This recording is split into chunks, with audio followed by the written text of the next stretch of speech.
What's up, guys? Cursive Man here. Tried to shoot this video like 4 times now, and I'm learning it's a lot harder to do this with your cell phone, but that's what I'm stuck with since I don't have an actual desktop anymore. Tonight I figured I'd do another quick coin video for you guys, show you a few more things. Gotta give a big shout out to my boy Gary. The reason I'm back doing videos again is because I watched him do some of his, and it just got me sparked up to wanting to be more involved with the community. Y'all need to check out his YouTube channel. It's Snap, Crack, and Pops. He does a lot of pop vinyl videos, hunts. Him and his girl go out looking for chases and stuff like that. He puts a lot of time into it, and really good guy overall. Knows a lot about what he's talking about, and it's just, excellent person to talk to. He's a really great person. So y'all make sure you go give him a follow and a subscription. Go like some of his videos, they're really cool. But I just picked out a few random coins out of the coin book that I showed you guys the other day. These are some just kind of obscure, different, weird coins. Some that some people might would wonder why you would have in your collection, but I collect all kind of weird shit, so hey, why not? But anyhow, let's get right to it. Flip my camera around. Sorry, my crappy desk lamp you just saw there. First one I was going to show you, which, that's not the first one I wanted to show you, it was this one. This is the wheat penny that was in the first video, but you can kind of, the wheat penny, Indian head penny that was in the first video, but you can really see it now in this video. The light was kind of bad in the last one, but 1901 wheat penny. It's in beautiful condition. The colors in this thing are amazing. You see, it's kind of got that rainbow look to it. That's the patina from the years of just what that copper does over time. So yeah, it's really amazing condition coin. I don't know if I can get any closer without it. It's about as close as I can get it for you. But yeah, that is the obverse. When you're talking coin talk, it's obverse and reverse. So the front is called the obverse, and here's the reverse side of it. Again, the back side is just amazing. It's such good condition. I got this off of a trade a while back, and definitely keep this in my collection forever. So yeah, 1901 Indian head. You can still find these in change sometimes, so always keep an eye out. They're out there for sure. So let's see here. Next I got wanted to show you, I showed you in one of my last videos a 1861 half dime. Well, during that time, people started hoarding up all the money because the war's going on. People are scared. They don't know what's coming next, so they start putting all their money in jars and burying it in their backyards and whatnot. So since there wasn't that much coinage out there, people got together and started making their own coins during this point in time, and that's where these Civil War tokens come in. This particular one was made by the Waterbury Button Company, and it's the dies used in this one are number 220 and 322, which stands for the print that you see there on the front, and then the one on the reverse. These were put out by certain companies as like credit. It's basically like you get this knowing you'll come back to their store and buy something on credit, basically, is what it was for. And this went on pretty much from the early, I'm thinking 1861. I can't remember when the first one was made. It was right during the war, but it stopped in 1864 when Congress passed a law saying it was illegal to do. So these were pretty much rendered useless at that point. So and they always had some sort of sayings and stuff like that. There was 3 different types. This is a patriotic type. There was store tokens, patriotics, and forget the other one now. But This is a patriotic, and it says the Federal Union must and shall be preserved. So it always had some type of slogan on there. And on the reverse, it has the Army and Navy with the anchors crossed down there and the laurel wreaths going around the sides. So they always had some type of thing. I've seen it with the different little, they kind of throw a twist in with the Army and Navy stuff, and sometimes you'll have cannons, and there's just so many different types. If you look up Civil War tokens, you will see just a ton of stuff on there about these things. They're amazing. Some of them are super expensive too, just depending on which ones you get. So this one was pretty badly damaged. You can see the 2 marks in it there. Somebody creased it somehow or another, but I think I said before, I don't collect for the numismatic value or the resale. I just collect for the fun and, you know, something to put away, preserve history. The second Civil War token I think I had just 2. I believe that's all I have of those right now. Is this one from 1863 also, and it's called Wilson's First Medal. That's what the saying is on the back, but the reason I got this was because of the front, the obverse, which has my favorite president, George Washington, on it. It's really neat. There's a lot of different George Washington ones also. It's also a patriotic, so I eventually want to try to get all of the George Washington tokens myself. So yeah, that's really cool. And on the back it's kind of worn, but you can sort of see where it says Wilson's first medal right there. And to be honest with you, I don't know the backstory about that. I know it was made in New York, so I'll have to do some more research and get back to you guys on that one for sure. So that's those. And then sometimes in coins you run into errors. They can be highly collectible and expensive too. This is called an offset strike. What it is, when the pennies and stuff, or the dimes, nickels, whatever, are going through the press, it happens to slide off the die incorrectly and it's stamped wrong. So you can see the Lincoln shoulder right there, but it's on the edge of this penny, so it is totally off center. The die was just completely off. So yeah, it was pretty wild. There's the better view where the United States is showing. So yeah, these things sometimes can sell for a lot of money, because one thing is it shouldn't have ever left the mint, but usually what it is, the people that work there pocket these things and give them to their friends, and they get spread throughout like that. But so yeah, luckily I found this in a trade, and a guy fixed me up with it. A guy that works at a bank here actually, and he didn't tell me where he got it from or anything, but I was glad to take it from him. So got that. And another thing you'll run into sometimes, this is a Lincoln penny, but it's called a dryer cent. Sometimes in those big industrial dryers you see at the laundromat, your change that you might happen to have in your pocket will fall out and be left in that dryer.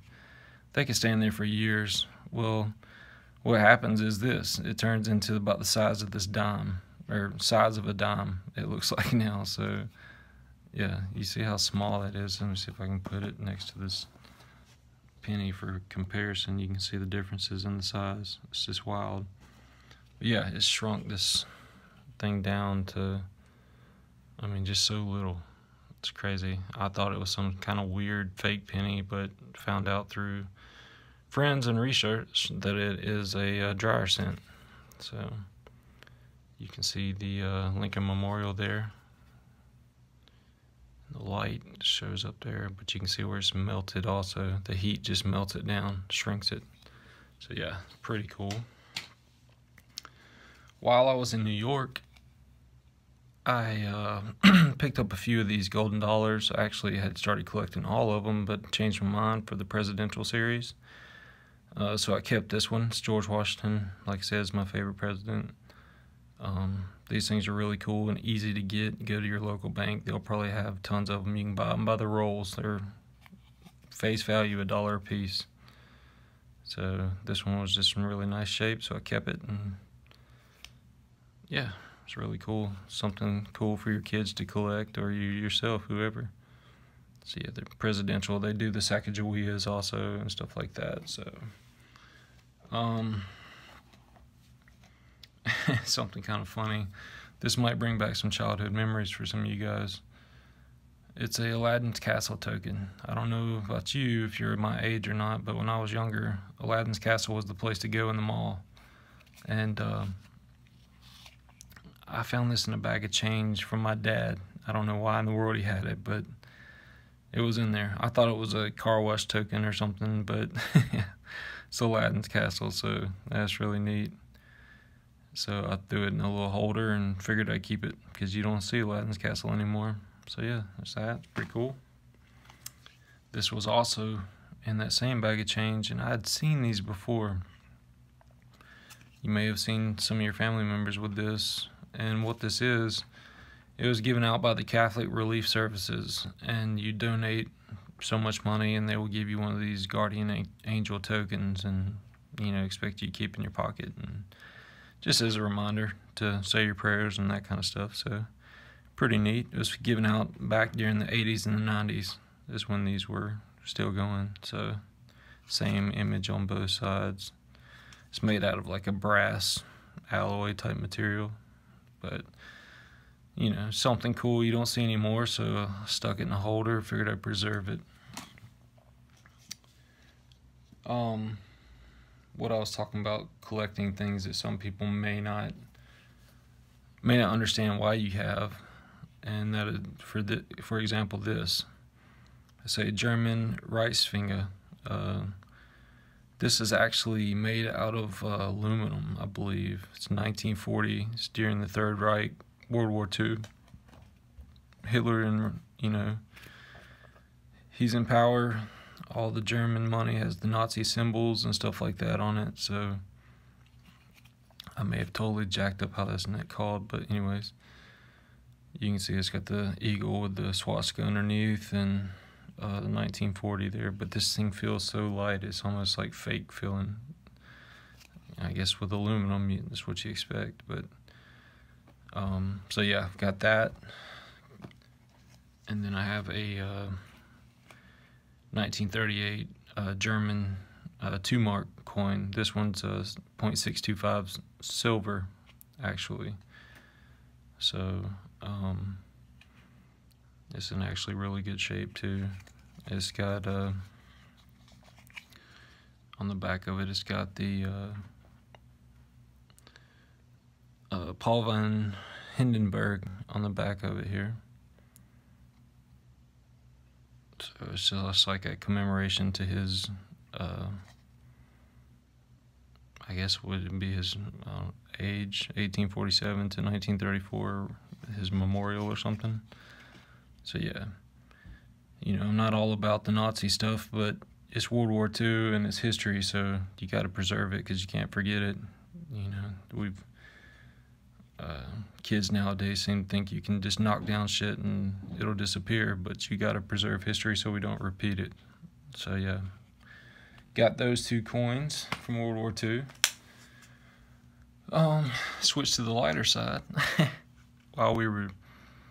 After Adam graduated this year, for his senior gift from my mom, he wanted to go to New York. So he and I took a week trip up there, and we got to go into St. Patrick's Cathedral, and they had a machine that gave these tokens out in there. So I had to get one, being a coin collector. And it's just made out of some type of brass or something, but it's got a really cool image of the St. Patrick's Cathedral there. And on the back, it's got a picture of St. Patrick himself. It's another like prayer token type thing. So pretty cool. That place is amazing on the inside too. It's just so amazing to look at it. And being that yesterday was 9/11, I used to be a firefighter myself. Back in the day, I served on my local fire station for 8 years, and was the lieutenant there. And so I have a lot of fond memories of firefighters and a lot of respect for what they do because I've been there and done some of the same things. But while we were there, we visited the 9/11 Memorial, and a buddy of mine who is still a firefighter asked me to get him a challenge token. I had no clue what it was. until I went there, and he told me that they had them there. And these are coins they do every year for the memorial. And this one is from last year, I believe. So I think it's from last year. So yeah, it's got United in Memory, the picture of the Pentagon, September 11, 2001 on this side. And on the back side, you get a picture of the firefighters lowering the flag down there. So it's a really nice aluminum, not aluminum, but like some type of I don't even know, brass or some type of material. It's pretty thick, heavy coin. But anyway, super nice, and it comes with this really cool booklet. It's created with the Pentagon. It's just a memory coin, and it's pretty cool. So if you want to, you can pause the video right there and read that little saying. So yeah, got that. And last but not least, wanted to show you guys the oldest coin I have. This is the certificate of authenticity it comes with. This is a widow's mite, and this just proves that it was been authentic. It's been authenticated that it is actually what it is, and was minted between the 103 through 76 BC, and it circulated the Holy Land throughout Jesus' life. So this would have been considered about a penny or maybe even half penny back then. But sorry, my cat's totally walking in the picture here. It is from the Bible verse Mark 12:41, and it said, "And Jesus sat over against the treasury and beheld how the people cast money into the treasury, and many that were rich cast in much.